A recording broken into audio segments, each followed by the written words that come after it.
Welcome back, everybody. This is the director's commentary for the Witch Sister 3 video commentary, if you haven't figured that out already, because I'm here. I wanted to expand the idea, and you know, you've heard that rule, you kind of go back to the beginning with the third or something like that. So I took it literally, and I was like, all right, so where do we start here? Because I didn't know, you know. So we're still hanging off the events of the last two films, so where do we tell this narrative?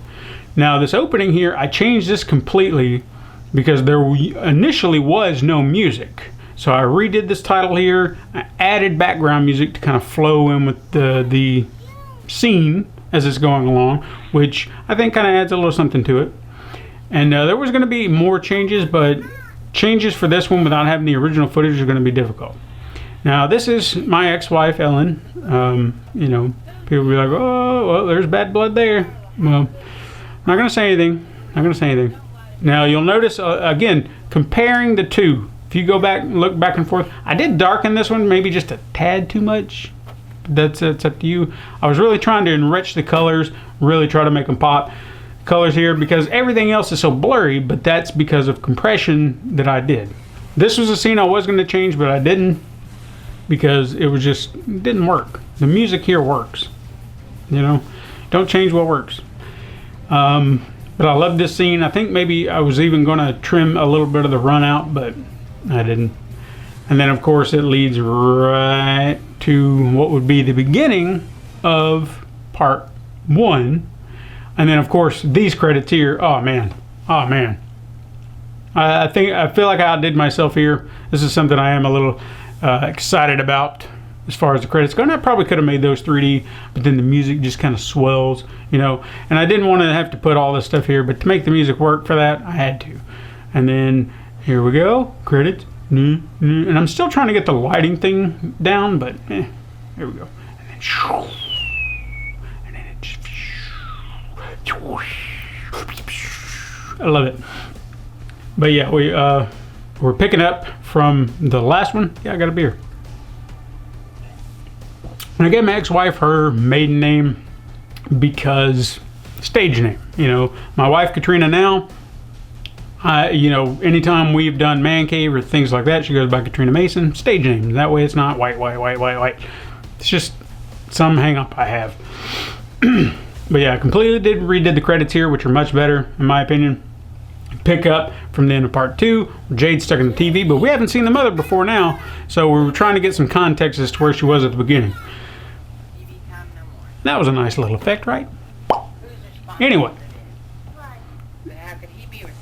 she wasn't really into this whole thing. She just kind of, she's not an actor.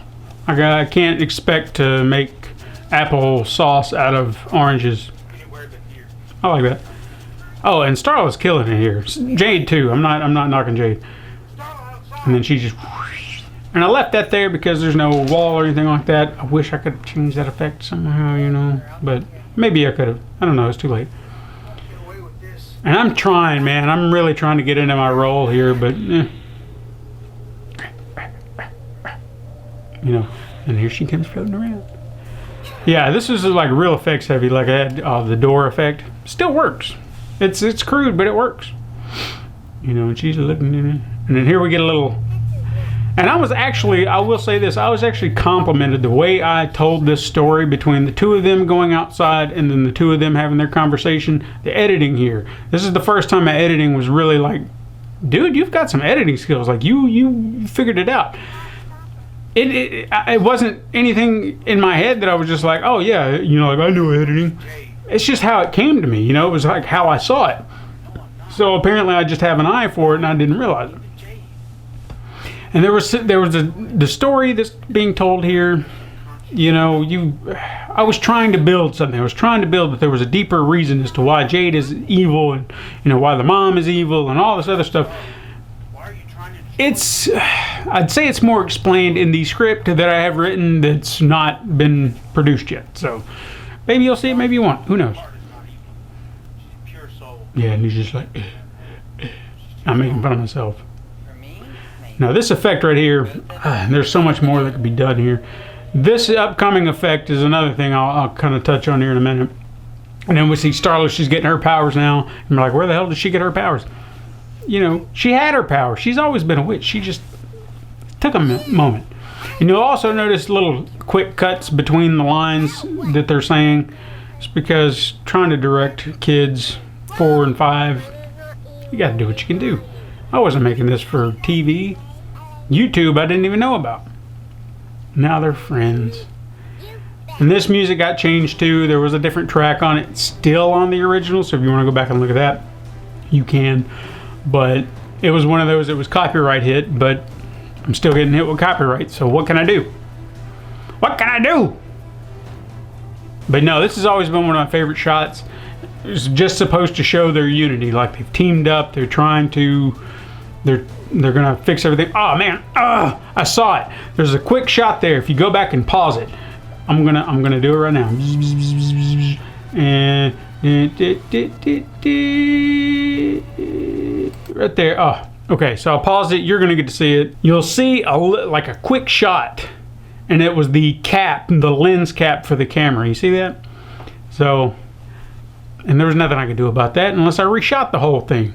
But that lens cap, that was a pain. I hated that lens cap. It caused so many problems, noise, everything. Anyway, back to the movie.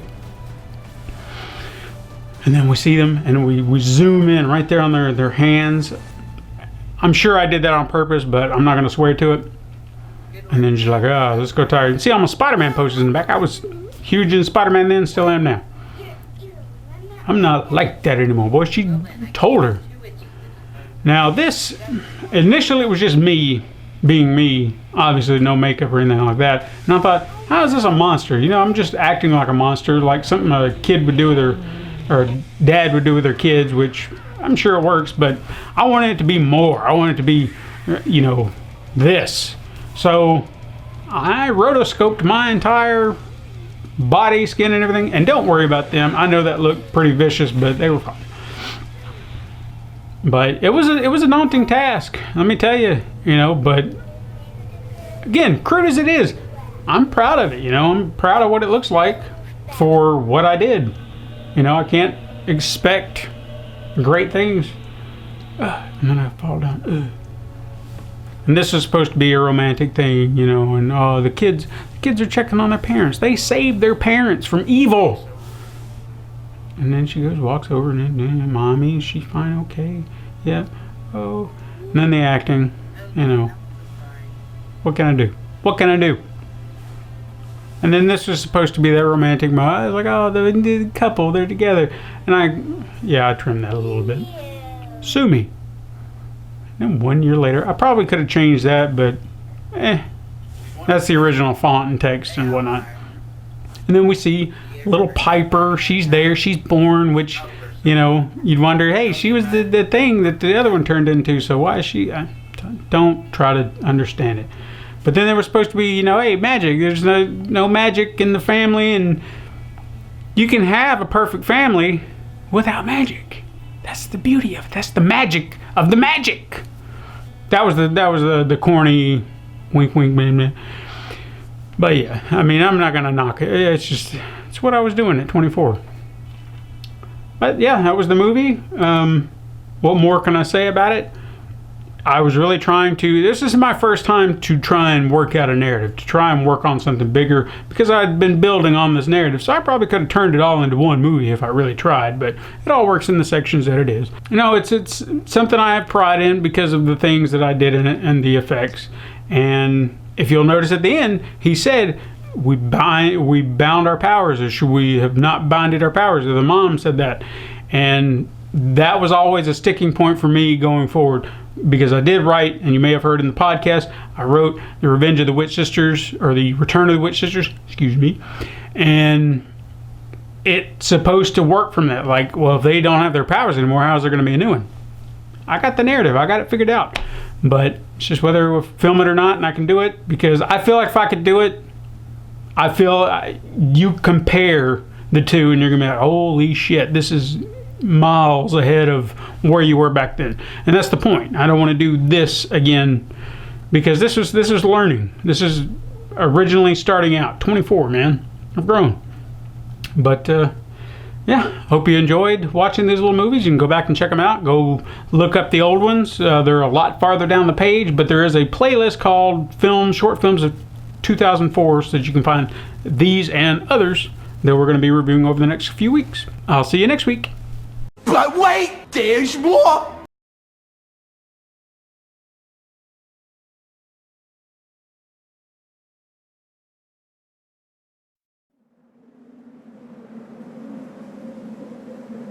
The clock is ticking. My time is short.